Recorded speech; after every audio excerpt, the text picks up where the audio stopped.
Hello everyone, it is me, MrSneakyy, with another video for Call of Dragons. This is part 2 of the Super Server War. If you've not checked out part 1, the video will be in the description so you understand what's kind of going on in this video, so stay tuned for more.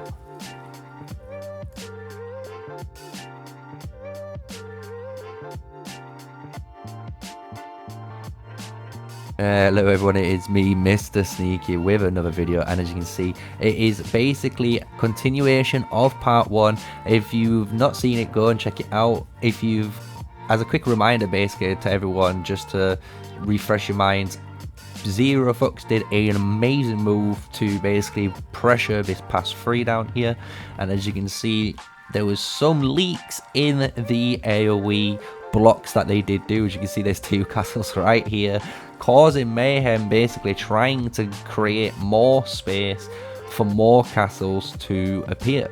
So as you're going to see throughout this video, there's going to be more and more people obviously appearing in this area, and it's going to eventually evolve into some craziness in the fights, right? So just to give you guys a bit of background onto obviously the war itself, this was again between Forbidden and NT45 versus the TA and PoS or Zero Fox Alliance in this video, because they just renamed themselves during the war.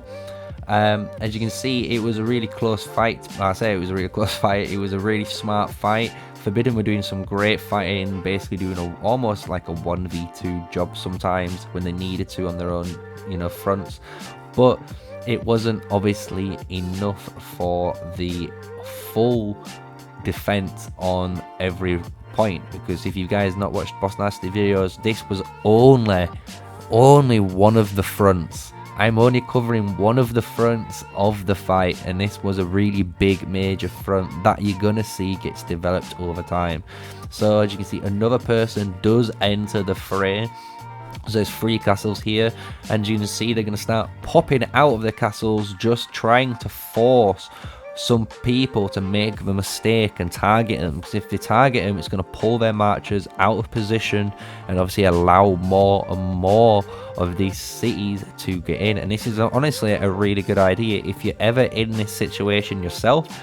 Forbidden are showcasing a really good way of doing it. You've got to try and figure out a little squeeze path if there is one, and when you squeeze yourself in, just start sending some troops out just to try and force these people to attack you, because as soon as they start attacking you, if they make that mistake and they're not disciplined, you're going to start creating those cracks and leaks within this basically move and initiative that the Zero Fox defense or offense did create, right?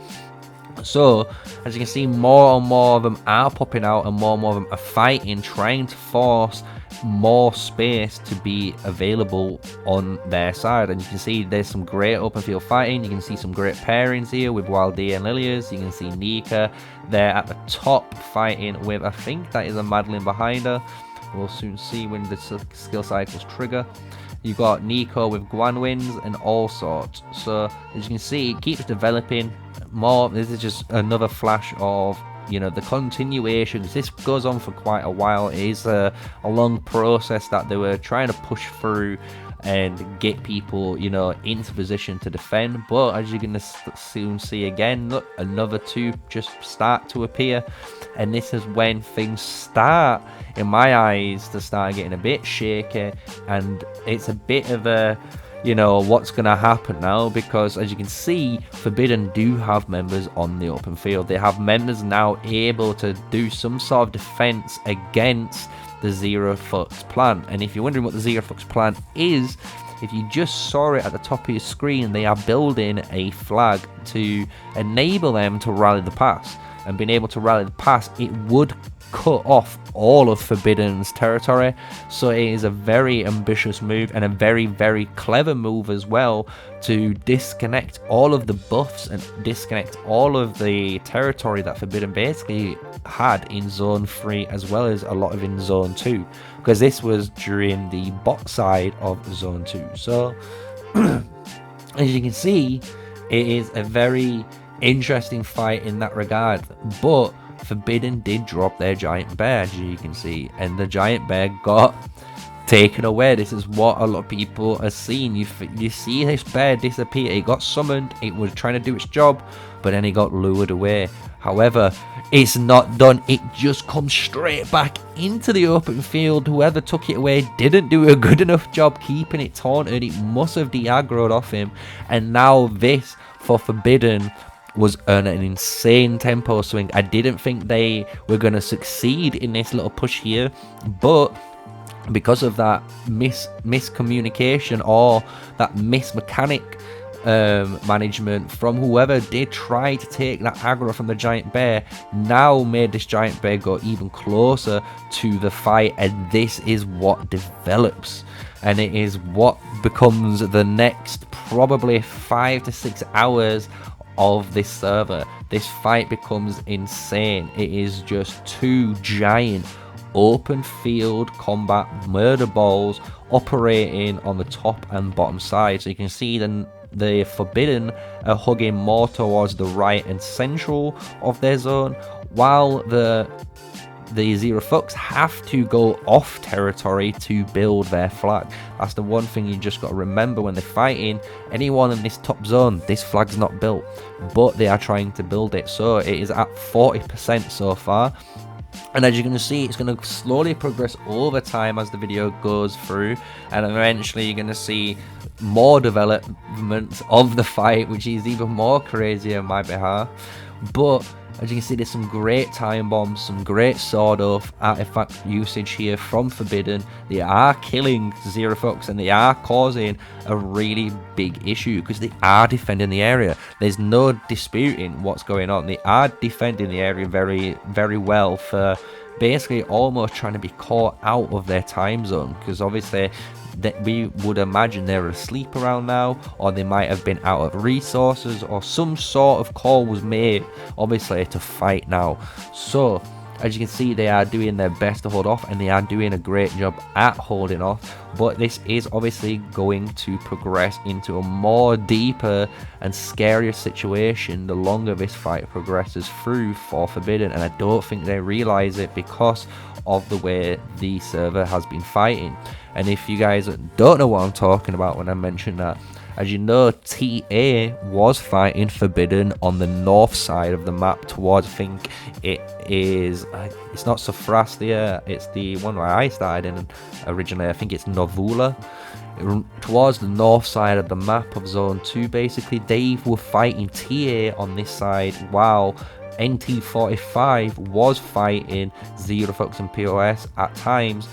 During that whole shenanigans, there was a big charade that I haven't covered myself, but I know people have covered it. I'm just covering obviously the fights that's quite towards the end, but it is an insane super server, as you can see, fight from everyone in servers 1, 2, 3 and 4. It is a crazy one. You're seeing how much power that an entire server has after one season. Replaying through season 1 again, how much different it looks. It looks completely different to how people experienced it in the very first season. So as you can see here on screen, you know, we're trying to take back position PoS in their positioning of, you know, they've got that ground because they have members right next to the screen on the left that just has everyone able to keep pushing numbers in. You could almost call it like the old school Russians, you know, throw 500,000 bodies and hopefully that solves the issue, while Forbidden are trying to hold it almost like the Allies, but it isn't really the case here. It's just they are going to be outnumbered very shortly from PoS just because of the time frame. Again, Forbidden are playing in, it must be nighttime for them, and if it's nighttime, their Discord server would have been going crazy, and I would love to hear the comments below in that.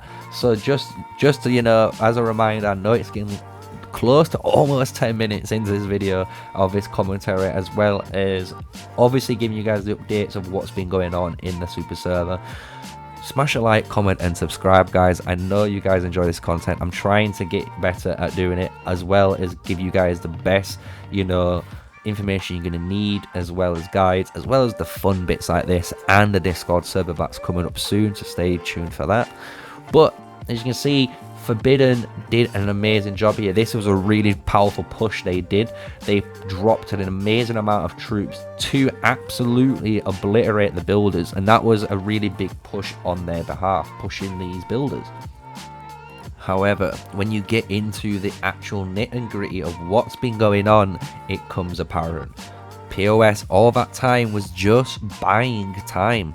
All that was almost a magician doing a magic act, saying look over here with this misdirection, while the real trick was going on down the center. As you can see, TA was slowly gathering up, and next minute this occurs. As you can see, all of TA appeared. Everyone destroyed Forbidden, and they started taking down NT45's flags as well as the Forbidden flags. NT45 tried the best. As you can see, they dropped Thunder Rock, but as you can see slowly on screen, its health bar does start to get disintegrated by everyone that's here on the open field, as well as someone does try and lure it away. However, the KFC bird obviously wanted more, and it does come back, as you're going to see, and you'll see what the outcome of that was when TA do fight it. But that is pretty much which sums up the whole, you know, what happened, because it's crazy that the TA forces do emerge from out of nowhere. They push through the middle, and they just appear here where all of the members are, and they just take over the middle zone where the initial fight were. And by doing that, they're able to destroy this fortress, as you can see on screen, and then they just push down even further and destroy the fortress, which Forbidden was obviously trying to protect that flag and that pass.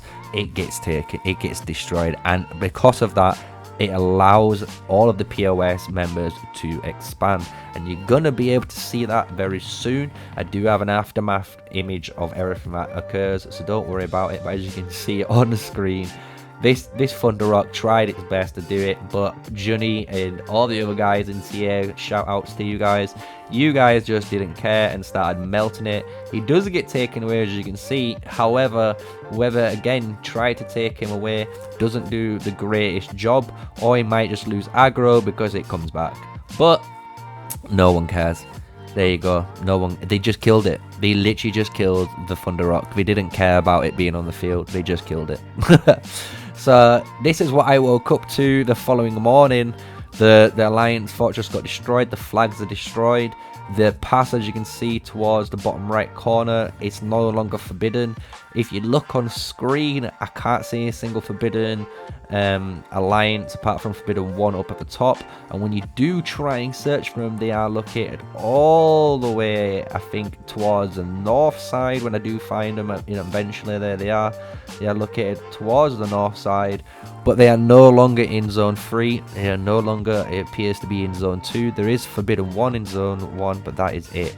So I hope you enjoyed the commentary of part 1 and part 2. Smash a like, guys, comment and subscribe, and I'll keep giving you guys the Call of Dragons content. So peace out.